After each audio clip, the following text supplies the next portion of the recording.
Yes. Here we are, ladies and gentlemen. 2021. I've had so many diseases. I'm disease ridden.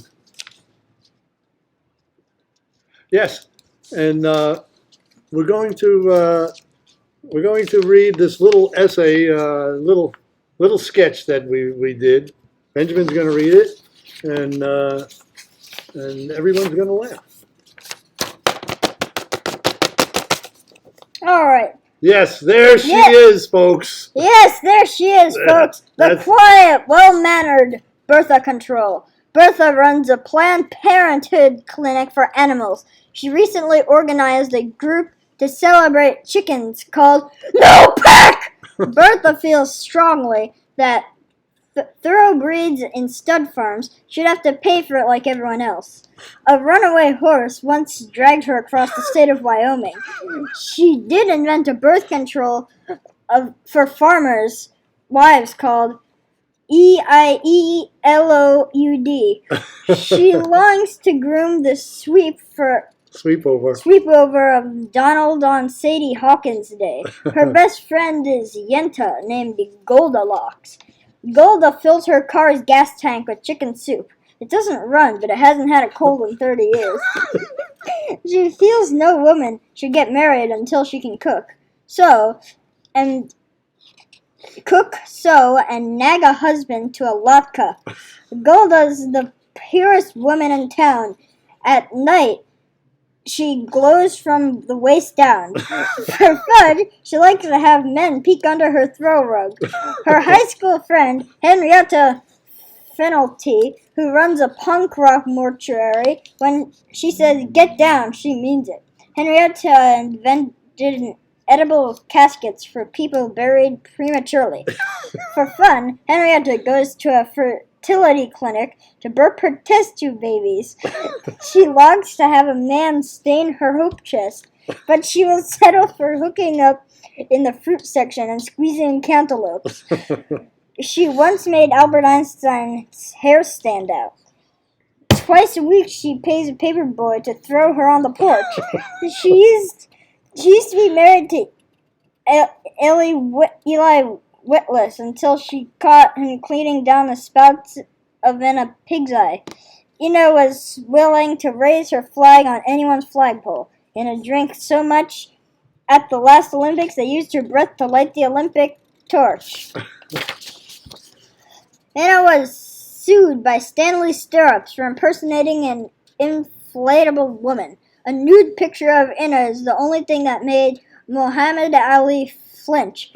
Dr. Stirrups has a funny way of doing heart transplants by tying it to a doorknob and slamming it. Stanley misdiagnosed the heart problems of Juan Nightstand, but honored his request to be buried standing up since he spent so much time in his life in bed. Juan's funeral was attended by his fan club, a group of militant librarians called Swoosh Kickers. Juan's first wife, Patty Melt, recently had her face lifted. Unfortunately, the man who took it brought right back. Patty invited a chocolate candy for people that flatter her bosses called butt kisses. Patty loves a good book, beautiful sunrise, and making a bullseye's bug out. Patty has been picked up so many times she has grown handles. Patty had a job flipping hamburgers.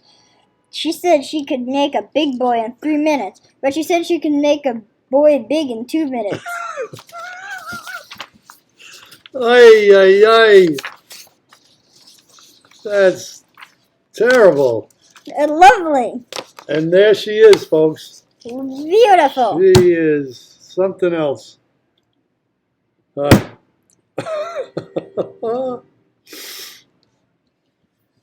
Okay, now you want to tell the folks what happened to my package? Yeah, definitely. Chifa. I'll say. Okay, Benjamin will tell you. All right. Benjamin will tell you. So, starts there. On August 16th,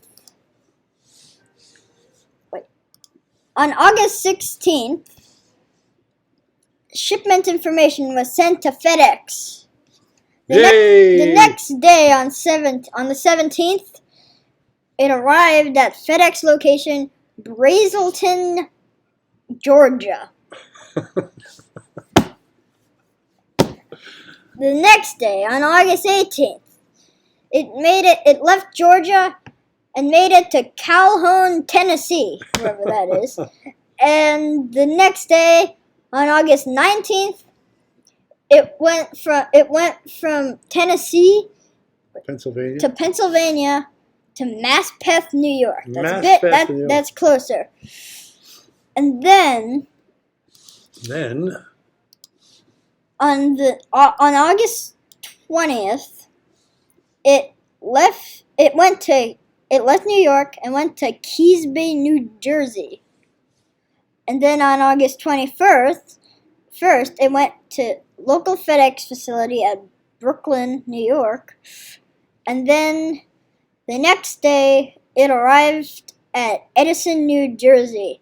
Then on August 23rd, it left Edison, New Jersey and went to New Paris, Ohio. And then that same day, it arrived at Champaign, Illinois. So I guess if I want to wipe my ass, I have to go to Chicago. That's what they're telling me. Well, the funny thing is, this is the second time. The first time the package disappeared from the face of the earth, it was taken by aliens to another planet. And then the sock incident Why happened. they do this to my toilet paper, I have no idea. That beats me. But this is the second time. And I mean, it was so close. It was in Brooklyn. And now it's in Chicago.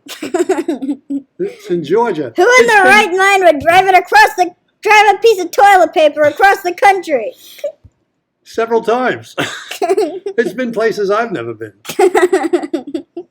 I mean, So when it finally arrives, you can interview it. Ask it about Chicago. Only in America. Only in America can we put up a wall to keep the Mexicans out, but we can't. We got to get all the Afghanistans out of Afghanistan as quickly as possible.